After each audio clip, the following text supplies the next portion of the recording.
detenido. Si persiste en su conducta, será expulsado de forma inmediata y permanente del evento. Queremos que tanto tú como todas las personas asistentes vivan una experiencia memorable. Ayúdanos a construirla. Bienvenidos a DevOps Medellín.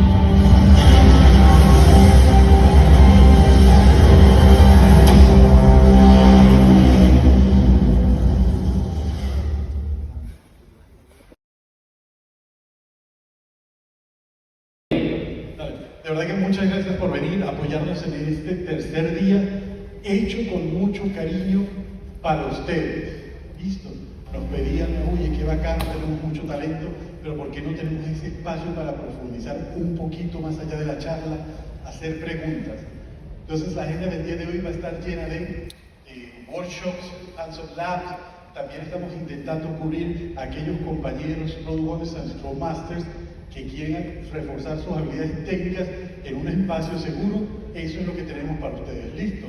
Allá es lo más en favor, no se preocupen, esos talleres van a ser sencillos, pero nos va a permitir dominar ciertos conceptos supremamente importantes para que ustedes sean exitosos en el desarrollo de sus equipos. Entonces, sé que la mayoría ya ha estado con nosotros, qué bueno que se levantaron muy temprano para sacar el máximo provecho a este día, pero a los que vienen les comento lo que les hemos comentado. Listo, este evento es un parche entre amigos, entre compañeros.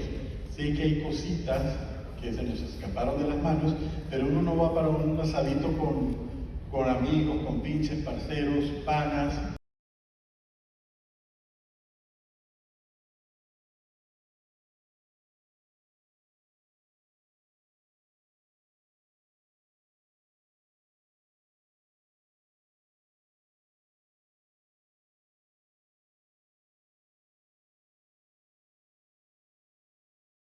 Jokers, they start going through this smuggling chickens. What's going on here? I've got a good chunk of the team in Ohio. So Ohio is right next to the state of Kentucky. There's a little tiny chicken franchise you may have heard of from Kentucky, whose mascot is the Colonel. So as music lovers, we realized that the Chicken Smugglers sounds kind of like a band, but it's not really enough. So that becomes the Colonel and the Chicken Smugglers. And then because a lot of us like punk rock, we realized that we've got the basis for the vegan hardcore band of some kind in punk rock. And this is 2023, so ChatGPT is kind of in the middle of its really, really new excitement. We realized it can generate music lyrics for us. Okay, so we've got lyrics, and we've got a band name. Next thing is, can you generate a picture? You can see we've got a picture there. Someone had access to Midjourney, so now we've got a picture. So we've got a band name, lyrics, and a picture. What's next? Can you create some music around it? So in 2023, we tried this, and that's the first one. And at that point in time, you have to click on it, you have to wait about 3 seconds for it to buffer usually. Then once it starts doing that, it was really good at like tracking. But it's not great. It's like a little more. See, I warned everyone, I break demos, I have time. Music is much better than the second one. It sounds like an okay garage band if you ever heard it. So we generated that. And the next slide we realized, as we got into 2025, is now we've got a band, we've got lyrics, we've got music. We need a video. We learned an important lesson though. AI generation tools can't do chickens.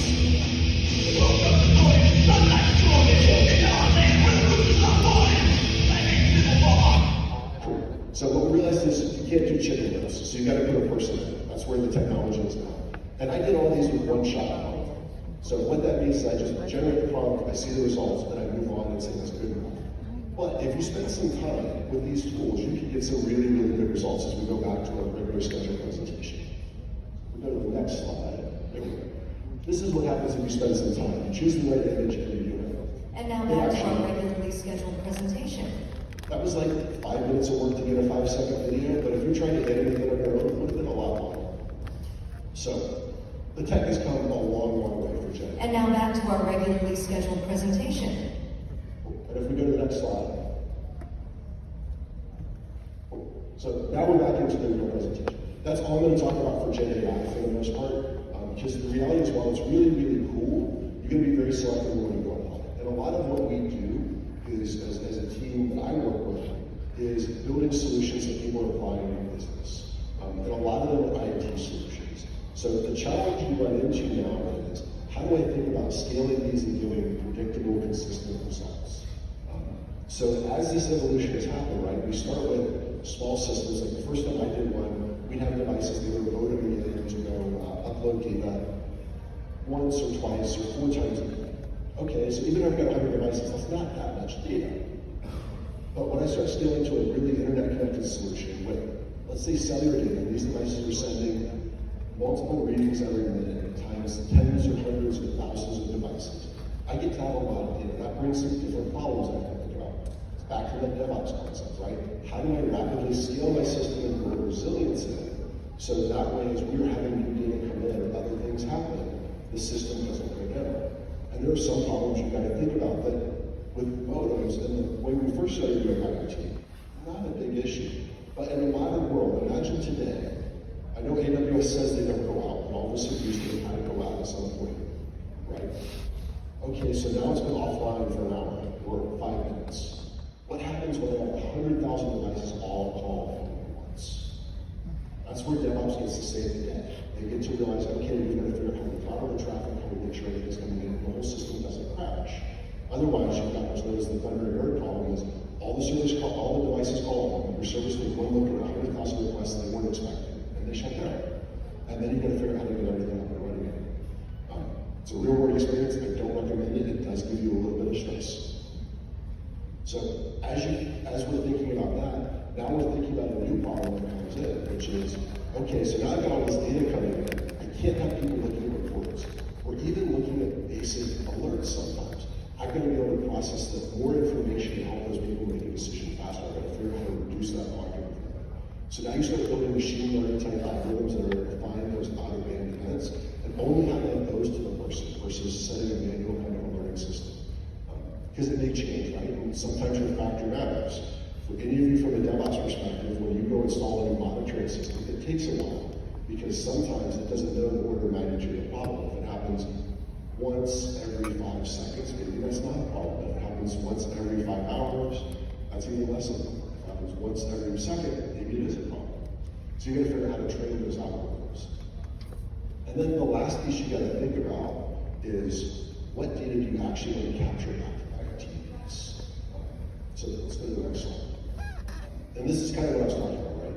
If you're really building these solutions, you have to very much think about how you're building automation from your scaling and from your analytics perspective and your learning, so that as I have a consistent solution where I have 10, 50, 100,000 devices out there, that I've got ways to manage it and automate it without throwing a person in other things. Because I can't see all the people's messing at the same time.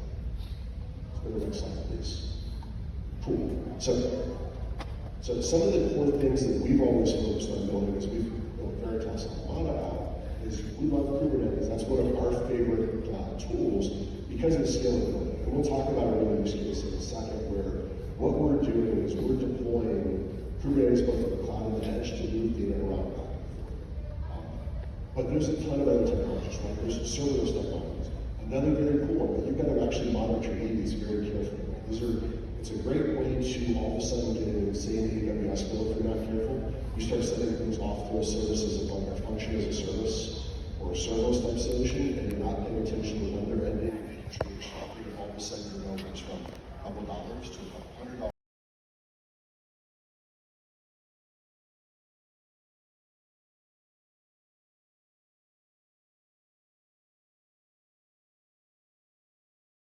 Ya dimos toda la información, ahora sí vamos a invitar al escenario a Axel. Axel, un aplauso fuerte para Axel. Matías Armándola, bienvenido. muchas gracias.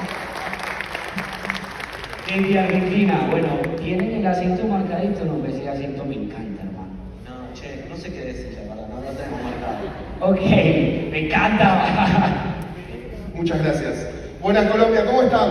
¿Cómo va?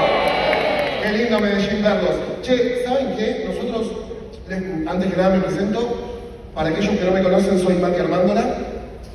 Para aquellos que me conocen también soy Matías Mandola.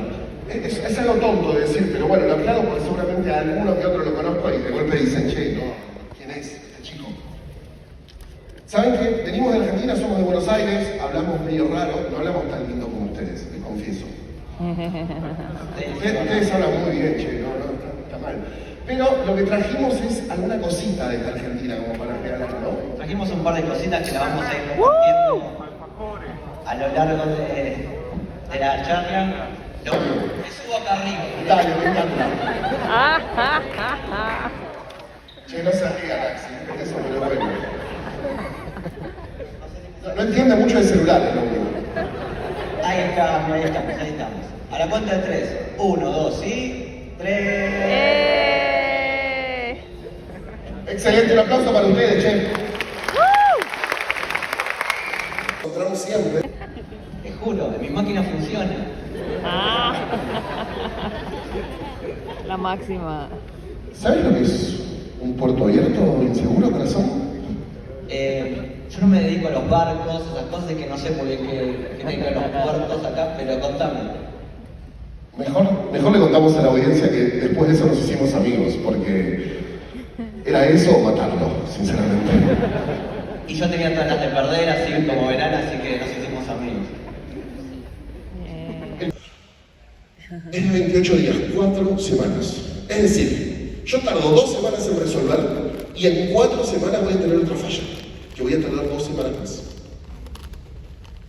Yo renuncio, ya está, me fui, voy a tratar. El problema no es que renuncies, el problema es que te renuncien. Sí. Y la realidad es que, como vemos, tenemos más o menos 21 issues en vulnerabilidades críticas cada vez que desplegamos algo sin Security Chaos. El mean time to detect, es decir, el tiempo en que yo me doy cuenta. ¿Se acuerdan, no? Yo voy a tardar 2 semanas en parchearlo, dentro de 4 va a pasar, y yo voy a tardar 8 horas, es decir, un día laboral, en darme cuenta de que algo falló. Por supuesto, tenemos un 38% de falsos positivos. Pero a mí lo que me parece más grave como gerente de ciberseguridad es que el 20% del equipo solamente tiene coherencia y conciencia de cómo y cuándo tienen que ir y elegir tal o cual runbook. Che, bueno, pero son un montón de kilómetros, entonces, ¿cómo nos arreglamos? Porque estamos tirando todas pálidas. Sí. Entonces, quería contarles también un poquito cómo... Vamos un poco para arriba. Vamos un poco para arriba para que empiece a tomar otro ánimo, ¿no? Todo esto. Hay un libro, ¿cuántos leyeron El arte de la guerra? Bien, excelente. Ojalá tuviésemos regalos para todos, pero no, pero se los merecen todos y cada uno de los que levantaron la mano. Está esta frase que es súper conocida del libro, que hay que conocerse a quien uno tiene delante y a uno mismo para poder ir con seguridad a cada una de las batallas. Eso lo dijo Sun Tzu en el libro, pero lo que no se cuenta es que tenía un hermano que se dedicaba a DevOps. Sí, sí, sí. No era tan famoso porque siempre estaba pagando diseños mientras el otro escribía libros. Y decía algo parecido, no sabemos quién le inventó primero, quién se copió de quién. Pero es algo parecido que uno tiene que conocer a su equipo, tiene que conocer a su aplicación y conocerse a uno mismo, sus fortalezas, sus debilidades para saber cómo ejecutar ciertos planes, ciertas acciones y no correr peligro, porque si no, corremos peligro todas las veces.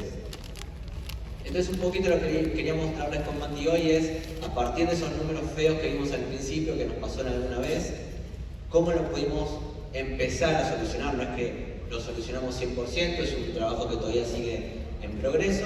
Aquel que le diga que la solución es 100% se está mintiendo, chicos. No existe el riesgo cero. Y Gerard Butler está de acuerdo con nosotros. Los que vieron Has Fallen, nosotros somos fanáticos de la saga. Vino con nosotros también a contar cómo trabajamos esto. Le cabe mucho el copilot, por lo que veo. Le gustó tanto que se pidió un pin ahí ayer, en el stand de la charla de GitHub se llevó uno. Y trabajamos con 3 cosas. Lo que es el diseño bajo ataque, es decir, diseñar un sistema, una aplicación, como si ya estuviéramos bajo ataque. Ingeniería del caos. Y desarrollo con inteligencia artificial. Qué novedad usar inteligencia artificial, no van a decir, pero lo empezamos a usar porque nos ayuda un montón y les vamos a mostrar algo chiquitito sobre eso. Ahora, esto es un montón de información de repente, pero Esta es la slide que se tienen que robar. Claro, hicimos a propósito para eso. Es la que le pueden sacar foto. Yo no los voy a tapar mucho, así que no. Me corro como parece.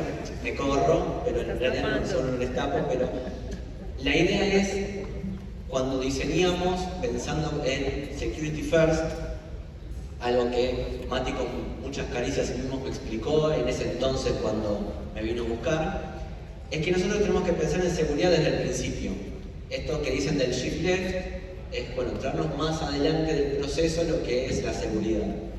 Y como pueden ver, hay un montón de puntos de control, no se los vamos a contar todos ahora porque se nos acaba el tiempo, podemos conversarlo después, lo podemos seguir por LinkedIn, por donde sea, pero llevarse al menos esta imagen de que hay al menos 8 puntos en los que tenemos que revisar de seguridad y qué distintas cosas y qué distintas herramientas podemos usar.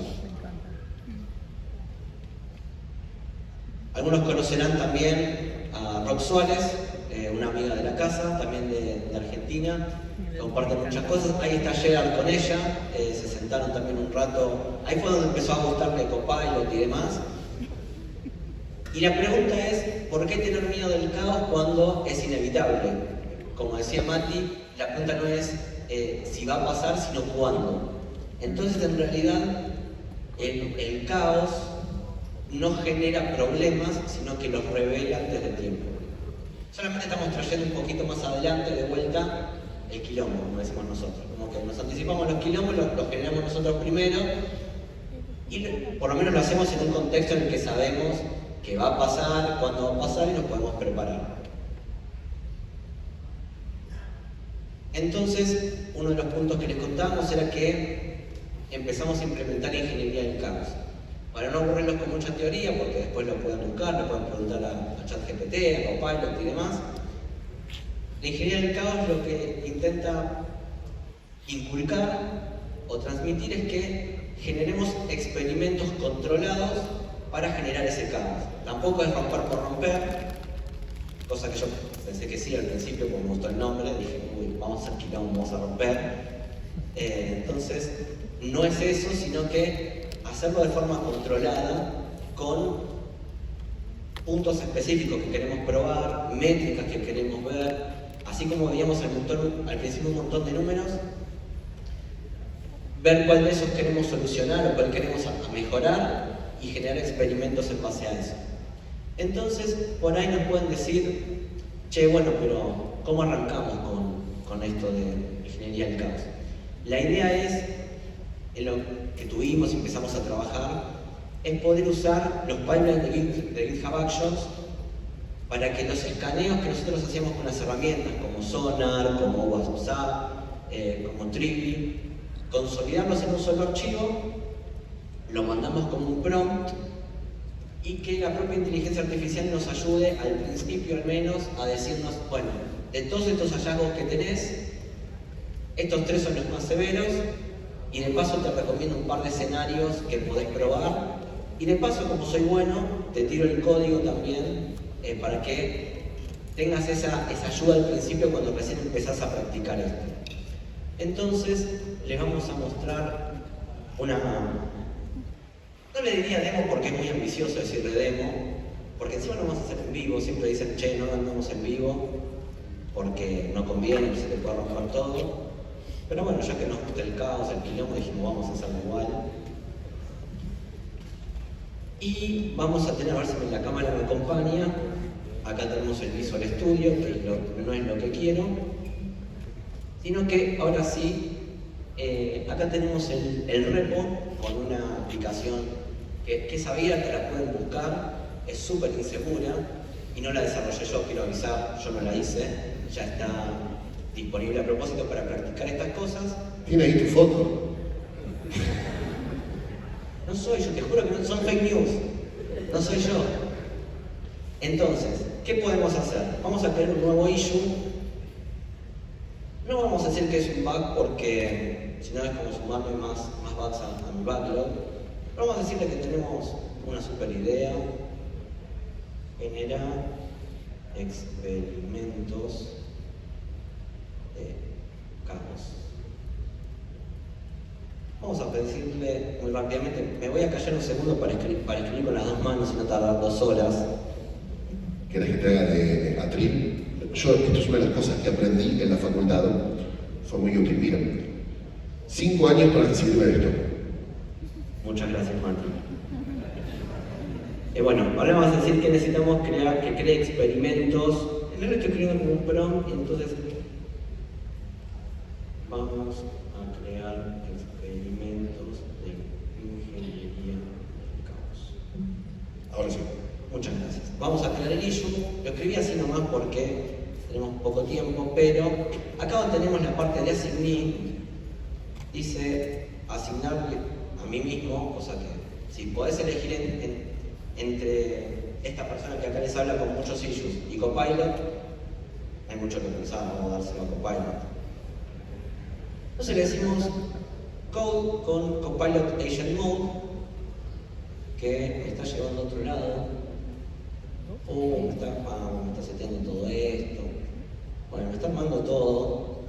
La idea es que el lunes avisaron en Microsoft Build que salía este modo de Copilot, que lo que hace es realmente como nuestro compañero que solíamos tener al lado del pair programming y nos va a ayudar a codear. Entonces, o sea que lo que se vio el lunes pasado lo estamos haciendo el sábado acá en vivo. Exactamente. Che, creo que nos ganamos un aplauso por eso, ¿no?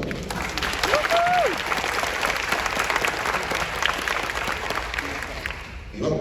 Y como tenemos poco tiempo y las cosas pueden fallar en vivo, no importa si falla, como decíamos, sino tener un plan de contingencia para no esperar a que... Es como los programas de cocina que te decían, che, tenés que meterlo en el horno, pero yo acá ya tengo uno y te sacás uno ya preparado.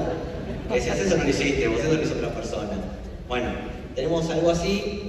Ya habíamos creado un issue, acá está lo que nos hizo nuestro amigo Copilot cuando se lo pedimos anoche. Y lo que hace nuestro buen amigo es decirnos, mira, creé esta rama, Copilot Fix 1, porque no tiene permisos para mergear o cometer cambios en una rama que ya exista, sino que crea él una rama y te dicen, che, quiero mergear 3 commits a master desde mi rama. Te voy a contar todo lo que hice, cómo se usa, los detalles de la implementación, algunos detallitos más, algún comentario mío como, che, está todo bien, vos metés el máquina, no me esperes. Incluso hace escaneos automáticamente, yo no le pedí nada, pero él solo como me conoce, por ahí ha dicho, voy a correr Advanced Security porque Axel me lo está pidiendo, seguro va a tener unos quilombos. Y ya hace los escaneos, te dicen, che, acá tenés un problema de inyección de código malicioso, está Copilot AutoFix. En resumen, como verán, hace un montón de trabajo solo y nos genera ya cambios en el repo con lo que le pedimos. Entonces, esto voy a pasar rapidito porque por si nos fallaba también teníamos unas slides. La idea era mostrarles justamente cómo Copilot con este nuevo modo agente nos ayuda un montonazo a acelerar muchas cosas que por ahí no conocíamos también, que queríamos hacer, no nos animamos porque la curva de aprendizaje es larga y nos ayudó con algunos numeritos, ¿no, Mati? ¿Saben qué? Claro, voy a hacer un resumen para aquellos que no estamos todo el tiempo en desarrollo. Lisa y llanamente lo que va a hacer es hacer un entorno en donde tu aplicación va a fallar a propósito y revisar qué pasa cuando eso suceda. ¿Se comprende? Solito, el Copilot lo hace. Axe solo le mandó un prompt, nada más. ¿Y qué pasa cuando implementamos esto? ¿Se acuerdan los números que dan un bajón? Que yo tardaba, por ejemplo, 2 semanas en parchear los errores, ahora tardo 4 días solamente. ¿Qué pasa si yo, se acuerdan que en 4 semanas iba a volver a tener un fallo? Ahora pasan más de 2 meses sin fallo. Piensen que también, miren todo, a mí el que más me gusta es este. 80% de todo el equipo ya sabe cómo actuar. ¿Por qué? Porque están capacitados. Porque lo que vamos a encontrar es un montón de beneficios. El caos es nuestro amigo. Tenemos que ser conscientes que que aquello que uno no sabe, ¿qué tiene de malo? No lo puede cambiar.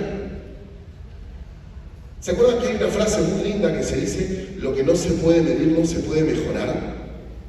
Sí. Bueno, está cortada esa frase, porque en realidad si la buscan, y los invito a que lo hagan, es lo que no se puede medir, no se puede controlar.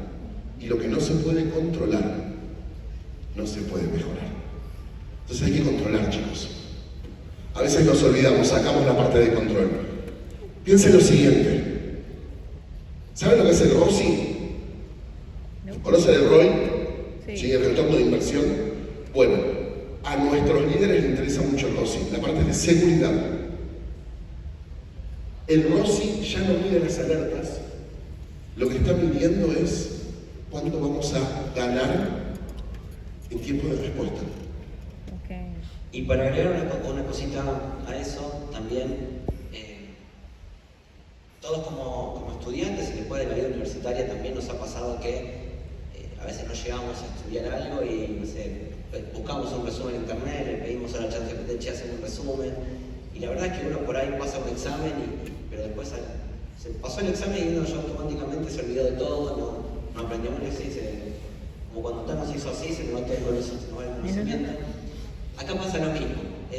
Un poco también la lección aprendida que tuvimos fue que más allá de los tableros, más allá de todo lo que un curso nos puede enseñar, cuando realmente aprendemos es cuando nos metemos ahí en el barro, en el quilombo y empezamos a practicar, a hacer cosas, a romper, a arreglar e involucrarnos con las actividades. Ahí es donde vimos más.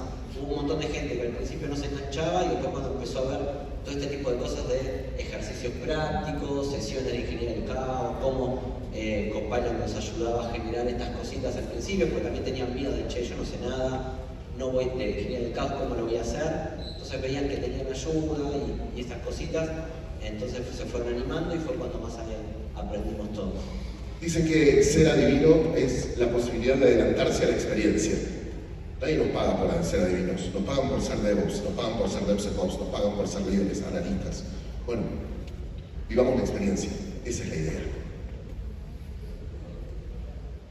Muchísimas gracias.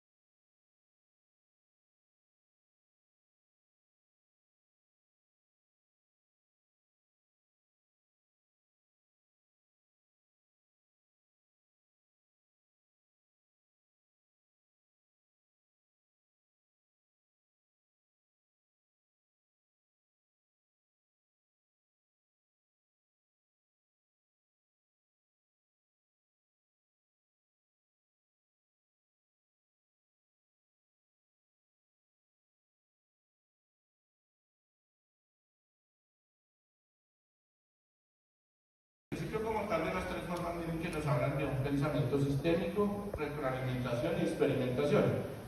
En el primero simplemente conseguir que los equipos estén en constante comunicación, desarrollo y operaciones.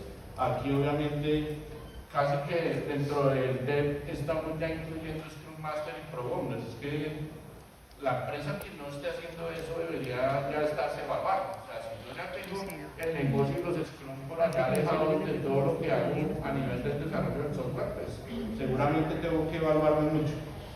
El segundo flujo es lograr que ya haya retroalimentación. O sea, que dentro de los equipos no solamente haya una comunicación directa, sino que estemos constantemente retroalimentándonos.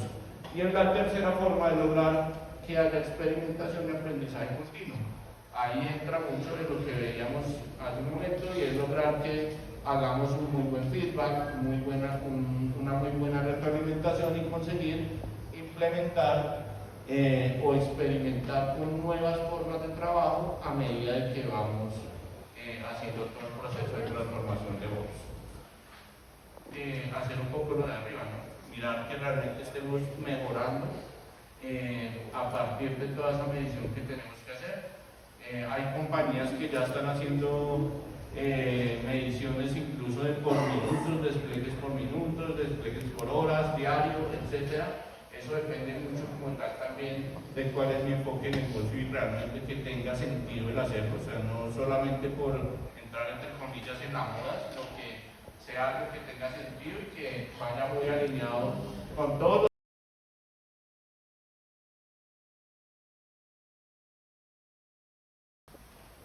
Y bueno, veamos los repositorios.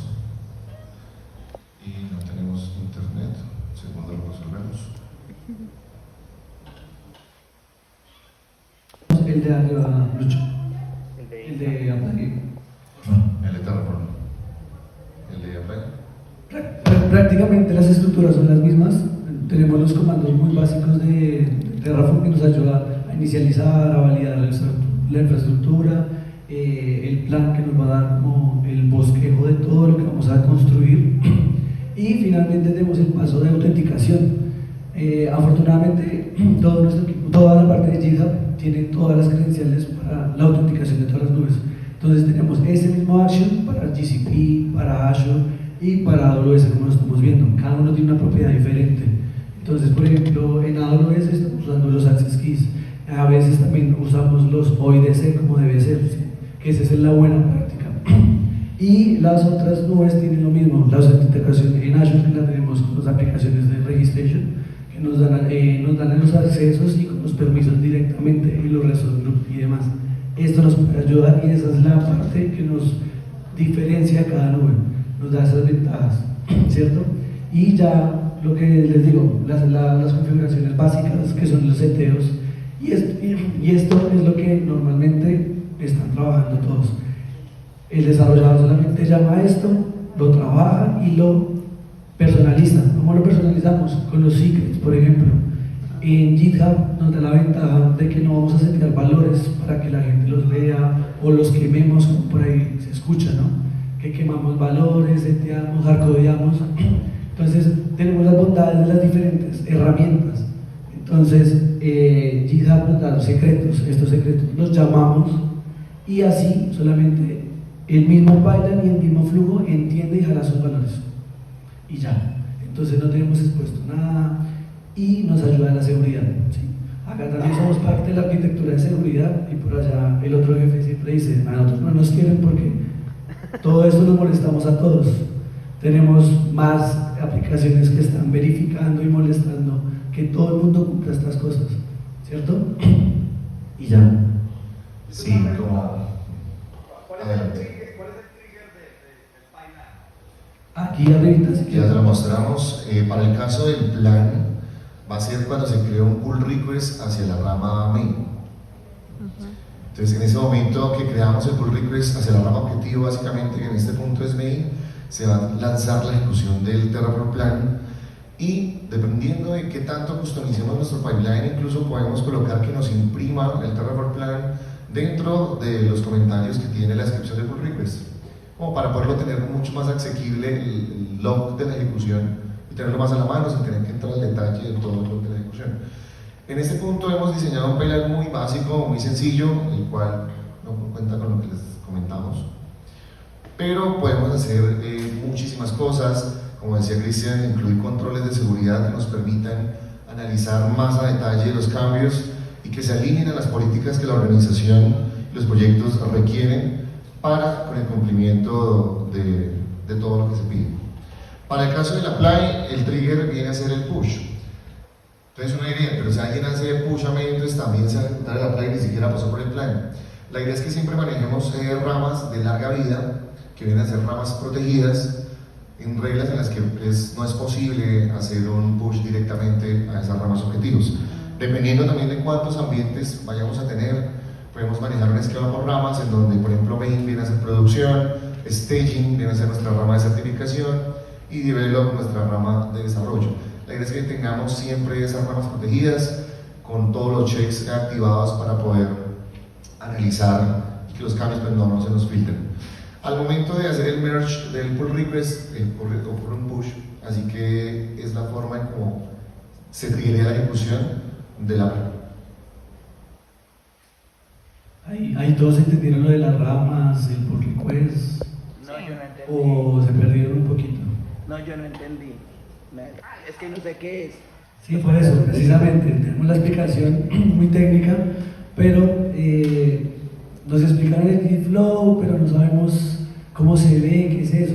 Entonces, vamos a traducirlo en más herramientas que podemos ver directamente desde Visual Studio, en donde podemos ver que es una rama, ¿no? La fácil, la rama es el ambiente en donde vas a desplegar. ¿Sí? En tu nube, on-premise, es la ventaja, lo puedes hacer transversal a cualquier tecnología. Pero entonces tenemos los esquemas. Entonces, las ramas de corta duración que dijo Luis, las cortas duración que es, todo el mundo dirá, Luis habla de eso, ¿qué? Pero las ramas de corta duración es donde trabaja el desarrollador, donde está generando mejoras, donde está generando cambios para generar nueva infraestructura, nuevo código, ¿cierto? Y el código principal, el que se va hacia la nube, es la rama principal. Entonces lo que hacemos es un pull request que va hacia la rama principal, a donde tienen todos los pipelines de apply, y ya se nos va la infraestructura, ¿sí? Y así podemos trabajar mucha gente. Yo puedo estar trabajando en mi cambio y tenemos a otra persona que está trabajando en otro cambio para la misma rama, ¿sí? Entonces también damos agilidad a los equipos, y estas estructuras nos dan eso, agilidad de poder trabajar en diferentes cambios hacia el mismo punto. Eso es lo que buscamos justamente al momento de trabajar con una herramienta de control de versiones de código, en donde la intención, uno, es que podamos almacenar nuestros códigos, y dos, que podamos trabajar de forma colaborativa en los equipos, que todo el equipo pueda estar trabajando en diferentes partes del cambio, de la solución propuesta, y aún así no tenga que el uno depender del otro. Que si el uno modifica un archivo, por ejemplo, nos ha pasado cuando modificamos un archivo de Google y vemos que uno cambia una letra y se ve que alguien la cambia encima, entonces todos están sobre la misma versión. En el caso de los sistemas de control de versiones como Git, nos permite crear variantes, por decirlo así, como si se tratara de la sagrada línea del tiempo del multiverso, en donde creamos variantes de esa rama principal. Y cuando están los cambios listos, lo tratamos de integrar también hacia la rama principal que contiene lo que finalmente va a ir a producción. Eso es lo que nos da la versatilidad y la velocidad de que los equipos puedan trabajar de forma colaborativa y llevar esos cambios en el menor tiempo posible a producción. Eso lo tenemos entonces por el lado de las ramas, de larga vida siempre ramas protegidas, de corta vida las ramas en donde vamos a estar desarrollando nuestras diferentes soluciones. Y poder o no eliminar. Si son administradores del repositorio, seguramente lo van a poder hacer, modificar las reglas de protección y podrían llegar a eliminar estos ambientes. Por eso debemos ser muy rigurosos en cuanto a las matrices de acceso a las diferentes herramientas, a los roles que manejamos en las organizaciones para poder segmentar bien quién hace qué. Yo tengo una pregunta, y si por error la borré, ¿qué hago? Exacto. ¿La de corta o la de corta, la de corta. Sí, tuve un error y borré una rama feature. Ahí hay una ventaja y es lo que decimos, ¿sabes? Por acá.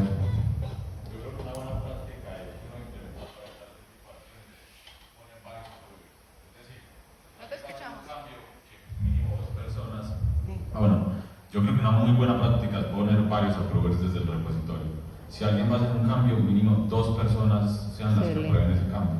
Bueno. Si un desarrollador va a hacer un cambio, que un TL y un senior previamente se han revisado eso que se va a hacer. Buena. Eso no es burocracia.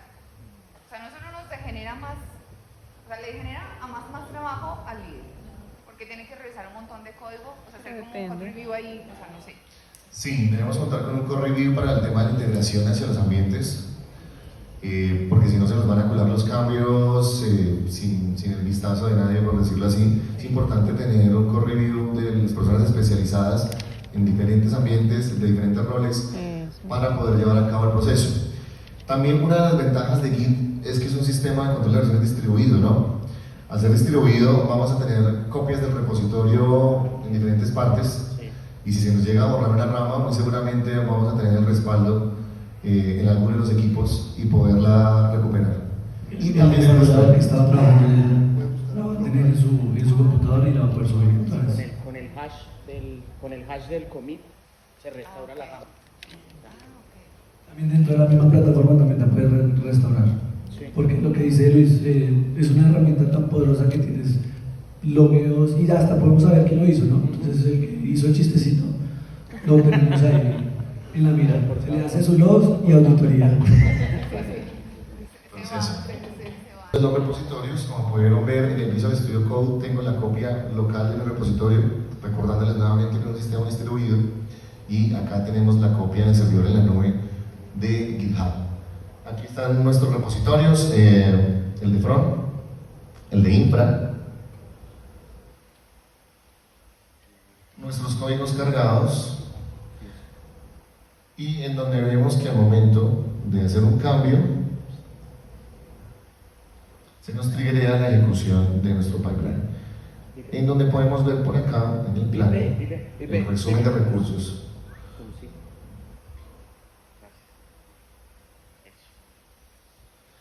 El resumen de recursos de qué pasaría si aplicamos ese cambio. Terraform nos brinda esa posibilidad de conocer previamente como qué pasaría si aplicamos esa porción de código que estamos agregando o eliminando o modificando. Entonces nos brinda ese resumen y en este caso nos dice que nos va a agregar 5 recursos, no nos va a cambiar nada, no nos va a destruir nada, nos da ese overview de qué recursos va a crear, con qué características, algunas conocidas hasta que ya se creen, y así poder, si uno está de acuerdo, aplicar esos cambios, como en este caso, aquí se ve ya la ejecución y qué sucede cuando ya lo complete. Hasta acá, en este punto, dudas, preguntas.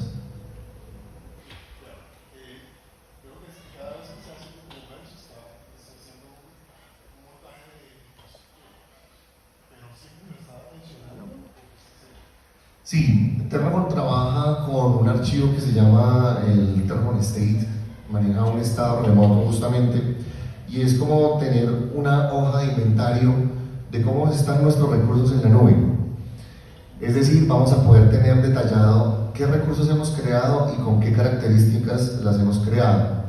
Cada vez que hacemos el merge, si no hay cambios, nos va a mostrar el resumen que no tiene, pero siempre va a estar aplicando y refrescando sobre ese inventario y actualizándolo siempre para mantenerlo al día de qué agregamos, qué modificamos, qué eliminamos, y eso nos permite tener control total de la infraestructura. En caso, por ejemplo, de un desastre, podemos replicar la infraestructura, no sé, quizás perdimos la cuenta, algún ataque, podemos replicar esta infraestructura en cuestión de minutos. Súper útil, en este caso son 2 recursos, súper útil para proyectos grandes en donde tenemos miles y miles de recursos, y ya construirlos, digamos que nos vamos a demorar un año y posiblemente con muchos errores. Yo entiendo la parte de código, pero está cada vez que lo hace ella. Entonces tenemos prácticas de CSA, tenemos prácticas de DAS, tenemos prácticas de SAS, tenemos prácticas que también van hacia como seguridad self, ¿sí? O sea, primeramente las ejecuciones de cada uno de los puntos que dan retroalimentación continua. Por ejemplo, no lo han tocado, me imagino que lo van a mencionar, pruebas unitarias, ¿sí? Entonces hay unas pruebas unitarias que definen un conjunto de casos de uso de qué es lo mínimo tolerable, ¿sí? Es decir, que la infraestructura, si hacen un cambio, si no pasa las pruebas unitarias no se crea el módulo, por ende no se puede integrar en productos.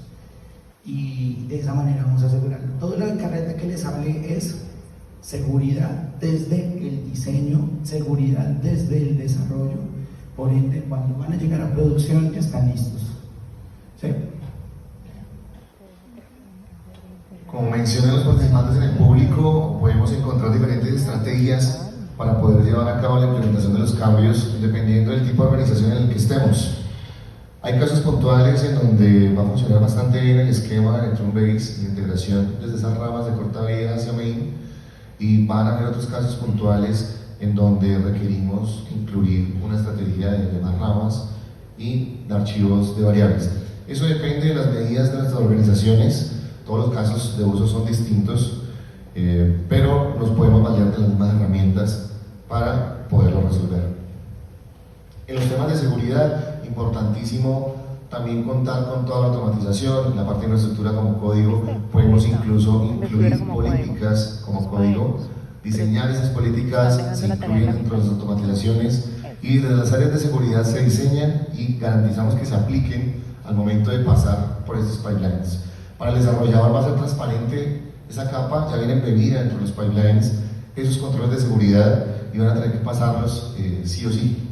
Entonces en ese punto vamos a poder correr tanto políticas como código o también vamos a poder estar ejecutando pruebas. Hay una herramienta, por ejemplo, escrita en Go que se llama TerraTest, en donde vamos a poder hacer pruebas unitarias y pruebas de integración a nuestra infraestructura como código, puntualmente con Terraform.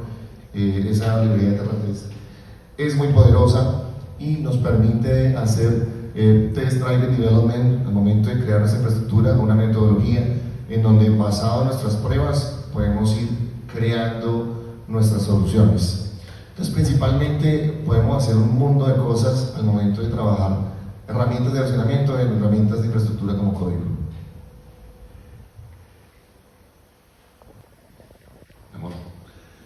En donde hemos creado un bucket, básicamente para almacenar un archivo muy sencillo que va a ser nuestra aplicación del front. El pipeline de la ejecución de la creación de esta infraestructura nos tomó alrededor de 5 minutos.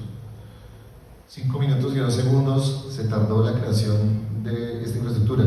Por ejemplo, al principio intentando crear y configurar un CloudFront a mano y leer documentación y demás, nos va a poder tardar incluso un par de horas en que todo nos quede bien configurado, y si el día de mañana se destruye o sufre un cambio que no querramos, nos vamos a tardar un muy buen tiempo más en poderlo configurar de nuevo. Con el pipeline de la infraestructura como código nos tardamos 5 minutos construyendo los recursos. Aquí ya los podemos ver, en donde tenemos un bucket de S3 y tenemos por acá una distribución de CloudFront. Es un servicio de entrega de contenido que nos ofrece la nube de AWS para poder disponibilizar esa página web y que todos los usuarios puedan acceder a ella. Así que vamos a mirar por acá en qué URL nos la muestra y qué tenemos. Esa es básicamente nuestra página web, es un index muy sencillo en donde tenemos un mensaje y ahora vamos a modificarlo y vamos a ver qué tanto tiempo debemos esperar para poder ver reflejados esos cambios, que es justamente esa agilidad la que buscamos. Entonces por acá voy a agregar una palabra que es en 2025 y envío mi comentario en este punto directo hacia la rama main. Es una prueba de concepto, no tenemos en este punto las ramas protegidas por lo mismo para hacer muy sencillo e intuitivo el taller. Por acá vamos a ver la ejecución de nuestro pipeline al momento de enviar nuestro cambio. Si fuese un pull request ya se hubiese desarrollado acá y está en nuestra ejecución. El pipeline vemos que tardó un par de segundos nada más en ejecutarse. Y si vamos por acá a nuestra distribución de CloudFront, vemos que ya se están ejecutando los cambios que hemos propuesto y que hemos agregado dentro de nuestro pipeline. Por aquí ya terminó la ejecución y si recargamos, vemos que en menos de un minuto ya tenemos nuestro cambio desplegado en producción de forma automática, lo que nos permite, básicamente como mencionábamos al inicio de la charla, poder llevar esos cambios a producción y sin fricción, de una forma efectiva, concentrarnos puntualmente en qué es lo que queremos entregarle valor al cliente y no concentrarnos en esos tiempos de esas barreras de que toca desarrollar, de que mi computador funciona, en producción ya no. Entonces nos permite tener foco puntual en el negocio y en la entrega de valor continua, que es lo que buscamos en nuestras diferentes organizaciones, los productos en los que estamos involucrados. Sí, en el pipeline eliminarle algún valor. Entonces podemos ir aquí al sitio web.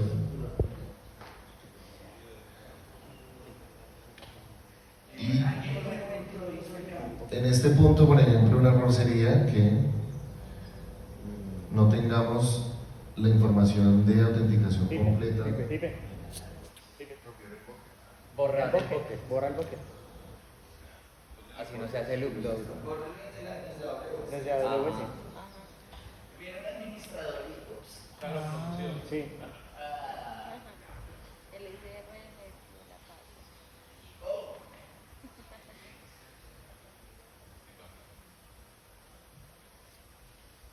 Perú.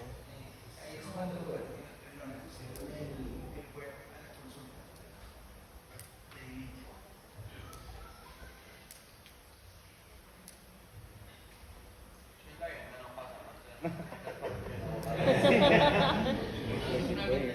Eso de borrar los buckets no, nunca lo he visto.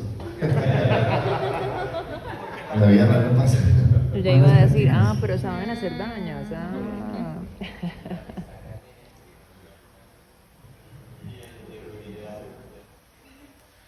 Entonces en este punto acabamos de borrar el bucket. Ahora le vamos a agregar algo más al frontend. Caóticos. Eso.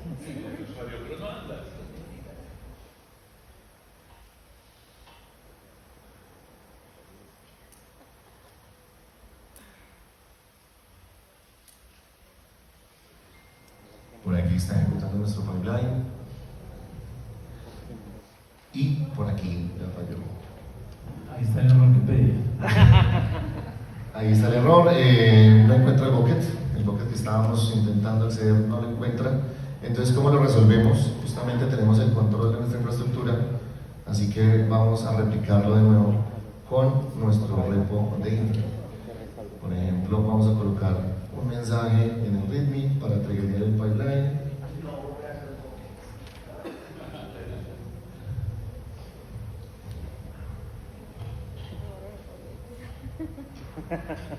Casi nada.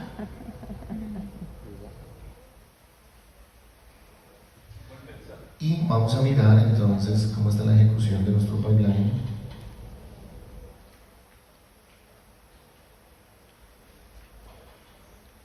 Terraform nos va a detectar que el recurso no está y nos lo va a reconstruir.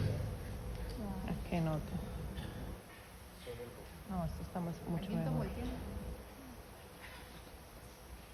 Y aquí vemos que ya terminó la aplicación de los cambios, creó otros recursos en donde es el bucket con las respectivas políticas de configuración. Por acá recargamos y vemos que aquí está de nuevo nuestro bucket, así que ahora sí podemos reejecutar este pipeline e intentar que no falle. Entonces por acá está corriendo de nuevo, después de haber ajustado la infra.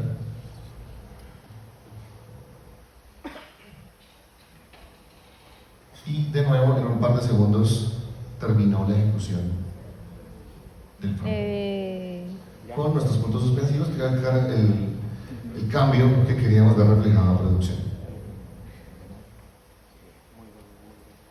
En donde podemos desarrollar esos recursos en diferentes lenguajes y van a ser básicamente gratis, digámoslo así, su uso.